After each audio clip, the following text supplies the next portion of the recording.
বাড়িতে তখন বিয়ের কথা চলছিল। 4 বোন মিলে একই রঙের শাড়ি পরার কথা, কিন্তু সেই ইচ্ছে আর পূরণ হয়নি।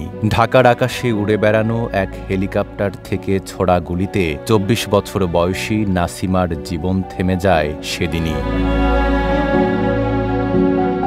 নিহত নাসিমা নোয়াখালীর সুধারাম মডেল থানার মাইজদিবাজার এলাকার মৃত ইউসুফ মিয়ার মেয়ে। মানবতা বিরোধী অপরাধে সাবেক প্রধানমন্ত্রী শেখ হাসিনার মৃত্যুদণ্ডের রায়ে স্বস্তি মিললেও কার্যকর হওয়া নিয়ে শঙ্কা প্রকাশ করছেন তার পরিবার। হাসিনার রায়টা হয়েছে, আমরা এতটা খুশি হয়েছে, বাট আরো খুশি হয়নি, কারণ আপনার এখনো তো ওর ফাঁসিটা হয়নি।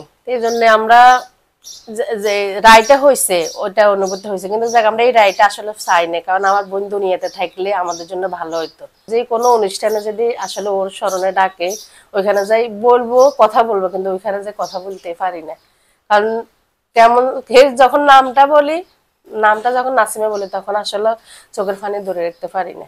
শেখ হাসিনার রায় হয়েছে, কিন্তু এখনো তো তার ফাঁসিটাই হইলো না, কার্যকারী তো হয়নি। শুধু কার্যকারী হয়েছে, রায় হয়েছে, কিন্তু বাট ফাঁসি তো দেখলাম না। আজও কি দেখবো কিনা সেটাও জানি না। সানবিট সব দিবে সামাল। সানবিট ম্যাজিক প্রেস ডিশওয়াশিং এর মাথা ঘোরানো সলিউশন। 2024 সালের 19 জুলাই বিকেলবেলা ধানমন্ডি 1 নম্বর রোডের একটি 10 তলা ভবনের ছাদে নাসিমা ও ভাতিজা আইমান দাঁড়িয়েছিলেন। হঠাৎ হেলিকপ্টার থেকে ছোড়া গুলি প্রথমে বিদ্ধ করল ছোট্ট আইমানের বুক। সেই একই গুলি নাসিমার মুখ ভেদ করে গিয়ে আটকে যায় তার গলায়। পরদিন হাসপাতালে চিকিৎসাধীন অবস্থায় নাসিমা না ফেরার দেশে চলে যান।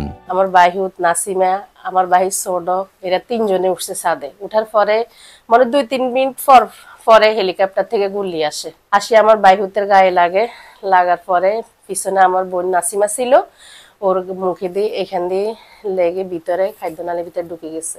যারা খুনিদের বিচারের দ্রুত কার্যকরের ব্যবস্থা করা হোক, আমরা শহীদ পরিবার এবং বাংলাদেশের সকল মানুষ এটার জোরালো দাবি জানাই।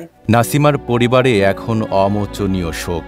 রায় ঘোষণায় সান্ত্বনা মিললেও শহীদ পরিবারের একটাই দাবি, দ্রুত রায় কার্যকর করে যেন ন্যায় বিচার প্রতিষ্ঠা করা হয়।